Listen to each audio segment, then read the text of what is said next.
윤석열 정부 들어 헌재에 접수된 탄핵소추 사건은 모두 13건입니다. 이 가운데 선고가 내려진 건 한덕수 권한대행을 포함해서 이상민 전 행정안전부 장관, 이진숙 방송통신위원장 등 9건입니다. 헌재 결론은 모두 기각이었습니다.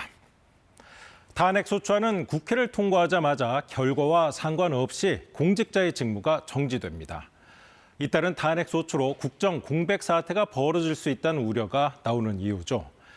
국회의 탄핵소추 제도를 개선할 필요가 있다는 목소리가 나오고 있습니다. 김민혁 기자가 보도합니다. 지난해 8월 국회를 통과한 이진숙 방통위원장 탄핵소추안. 취임 이틀 만에 직무가 정지된 뒤 6개월 만에 복귀했습니다. 2023년 2월 당시 이상민 행안부 장관은 탄핵안 가결부터 기각까지 5개월 넘게 직무가 정지됐는데 두 부처 모두 반년 정도 대행 체제가 이어진 겁니다. 탄핵소추 시 헌재 판결 전까지 권한 행사가 정지된다는 현행 헌법 때문입니다. 국회에선 탄핵안이 발의될 때마다 여야의 극한 대치가 이어졌고 탄핵 준독이라 해도 과언이 아닐 것 같습니다. 임명된 지 하루 만에 방송 장악을 멈출 생각이 없는 윤석열 정권의 국민의 엄중한 경고를 탄핵으로 인한 업무 공백을 피하기 위해 자진 사퇴를 하는 경우도 있었습니다.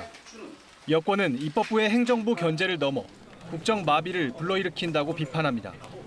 일각에선 헌법 개정을 통해 직무 정지는 피하도록 해야 한다는 지적도 나옵니다. 가처분을 신청을 하면 직무정지 부당하다 이렇게 하면 헌재가 직무정지를 할 것이냐 말 것이냐 판단하게 하는 거죠. 하지만 극한 대립의 여소야대 현실에서 개헌은 현실성이 떨어지는 것도 사실입니다.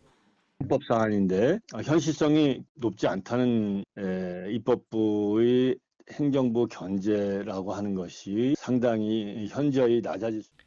국민의힘에선 무리한 탄핵안 발의를 막겠다며 탄핵 기각, 각하시, 발의 의원이나 정당이 관련 비용을 일체 부담하는 법 개정안을 제출했습니다.